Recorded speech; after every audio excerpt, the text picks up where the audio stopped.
The upcoming light heavyweight showdown between David Benavidez and David Morrell has a cloud of suspicion hanging over it, as Benavidez has alluded to the fact there may be something tainted about David Morrell.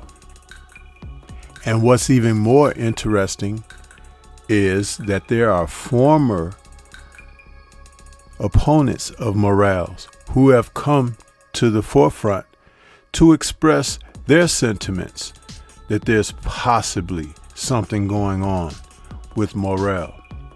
Now, with that being said, we could talk about these men, their allegations, and Morrell and the success that he's had.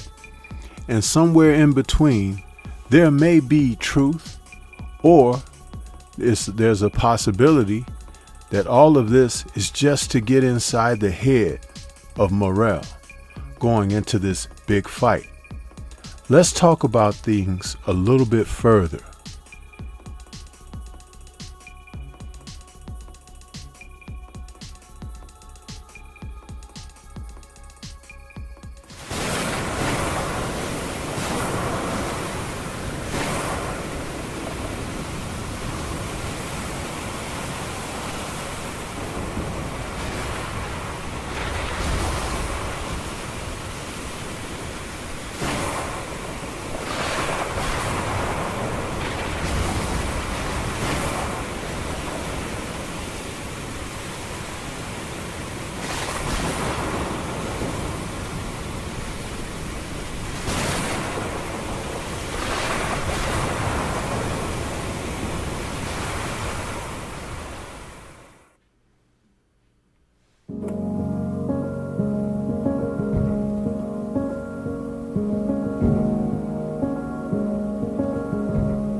Boxing is definitely the theater of the unexpected. And what can be unexpected is accusations, something that has not necessarily been brought to the forefront as a reality or a proven fact. And such is the case leading into the promotion of Benavidez versus Morrell, which is scheduled for Saturday, February 1st, an Amazon Prime pay-per-view event. Benavidez, in recent pressers for the fight, has alleged that something fishy may be going on with David Morrell. Now, I noticed something about David Morrell several fights of his back. But it's funny how, until it happens to someone presently, no one wants to take note or heed. But the latest that has come down through the pipeline has been a recent interview from Fight Hype with one of his former foes, Morrell's, and that will be Calvin Henderson. The gentleman conducted an interview on Fight Hype and he spoke about his experience against Morrell. Now, he faced Morrell back in June of 2022 and suffered a 4th round stoppage. But he has indicated that things may have not necessarily been on the up and up with Morrell. And also, interestingly, the interview allowed him to say some things that really called into question specifics about David Morrell. Let's listen to something of what he had to say. Dude, I'm gonna tell you, yeah, so in Minnesota, we fought at the Armory in Minnesota. And at the weigh-in, the day before the fight, it was on whatever day it was, I think it was in June. On the Friday, right before we weighed in, it gave me all my paperwork, my contract, the fighter stuff we talked about in our contract. And I had a paper I vividly remembered that said we both will be drug tested tomorrow before the fight. At the venue, I signed it, boom, bam, seen it. I get to the venue on Saturday. I go to the locker room. I'm the co-main event. So we get in, they show the camera, we get put it in, sit in my locker room. I go, oh man, I gotta pee. Let me go ahead and call. I told commission to call down to WBA. I'm gonna get my test out the way right now. Commission said, all right. They get a walkie-talkie. They talk and they go, oh, he doesn't? I'm like, what you talking about? He said you don't have the drug test. I'm like, what? I said, no, tell her to come up here and tell me this in my face. So the WBA commission comes up, goes, oh, we're so sorry, we forgot to order the test. So don't worry about it. I said, bull fucking shit, now I am worried about it. I said, no, we gotta get drug tested. He said, okay, well the best we can do is order it now and be ready for you after the fight. I said, bet, all right, let's do that. After the fight, guess what? Still no drug test, nothing. Wow. Now, that's very interesting because Morrell, who's fought several fights out of Minnesota, and allegedly Minnesota is not one of those places where drug testing is mandated for boxing. I don't have the full information on that, but I do recall Morrell coming into the ring with severe acne, both on his face and what we've affectionately called back knee, on his back. The fact that Calvin Henderson can come on and talk about this and speak so firmly, you may want to pay attention to that. But he's not the only one, because another opponent of David's has had something to say about that as well. And that opponent is Sena Agbeko. Now, he faced Morrell, and that was in December of 2023, just a little over a year ago. He suffered a 2nd round stoppage to Morrell, and he's had some strong points to mention about Morrell, and they sound quite similar to what the experience was for Henderson. Take a listen. It's a suspicion. Of course. Yes, of course there is a suspicion because of, I mean, the thing is, even in the fight in Vegas, he had acne all on his back, on his face and everything. And Benavidez fighter, Jose Benavidez, he was present when I fought Morrell in Minnesota. So, of course, you know, these were concerns that I brought up, I raised with, and he actually was in my corner, was in my locker room as well, because he had Valenzuela at the time fighting Chris Colbert. So we had, you know, we really had a good time, a lot of time to really talk and, you know, really get to know each other. And I brought up that issue at the time too, and I think that he's very well aware of what, you know, being on enhancements can do for you, and that's why he's very much concerned that him and his son have decided that, okay, we need to be tested. My problem with Morrell is, okay, if you have nothing to hide, why are you so adamant? And I also have a problem with, you know, the way that in the past they filtered people to fight Morrell. So if you looking back from me, going back to like maybe his last 3 or 4 opponents, we typically are like, if super middleweight, we usually come off showbox wins, right? Showbox wins, and then of course we get a chance to fight for that belt. The problem is on these cards we get tested.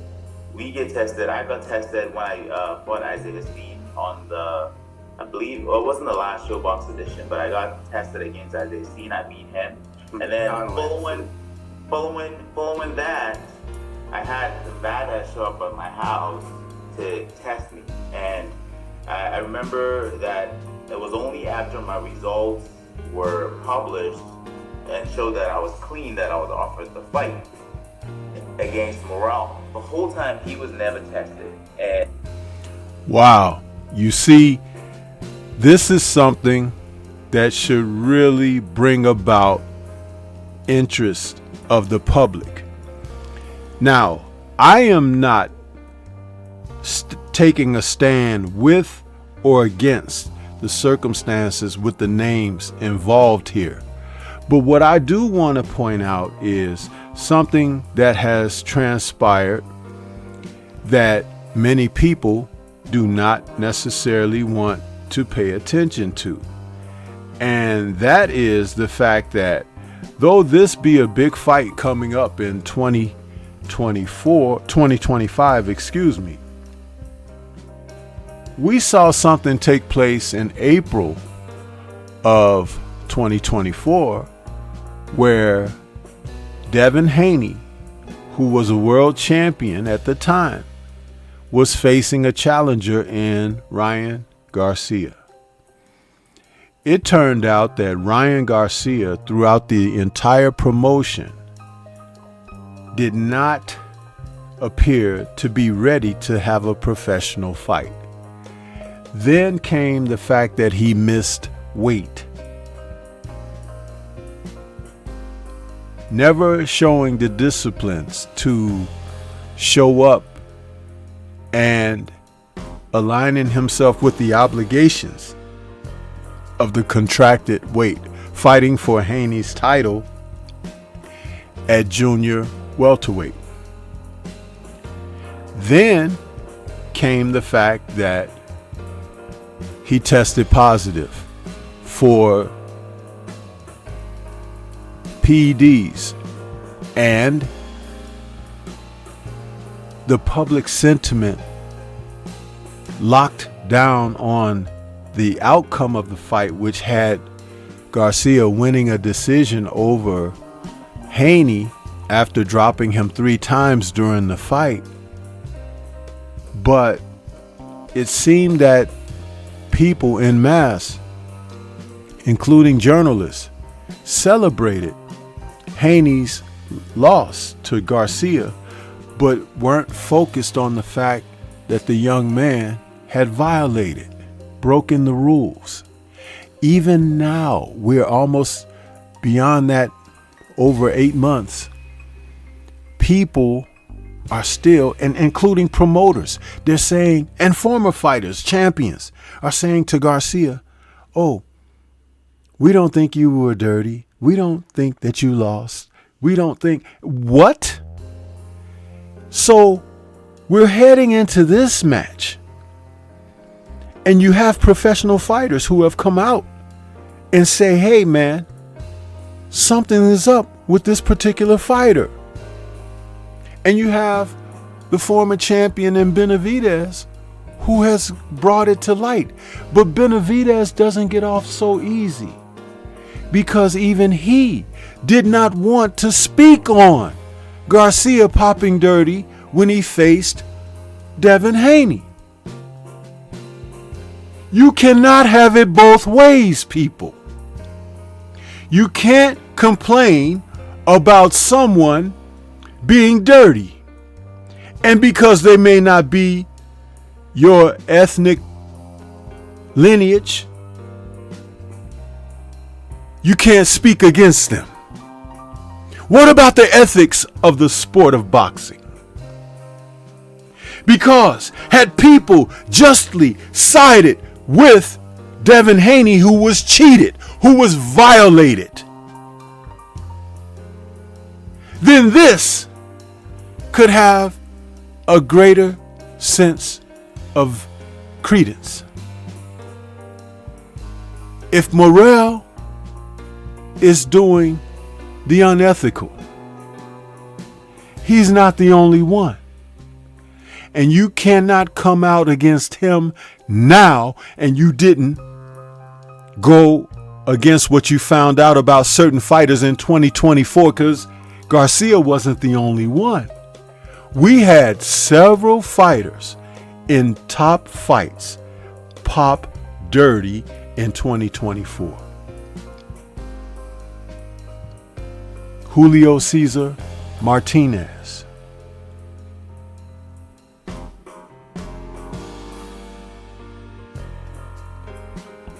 you cannot take these sides.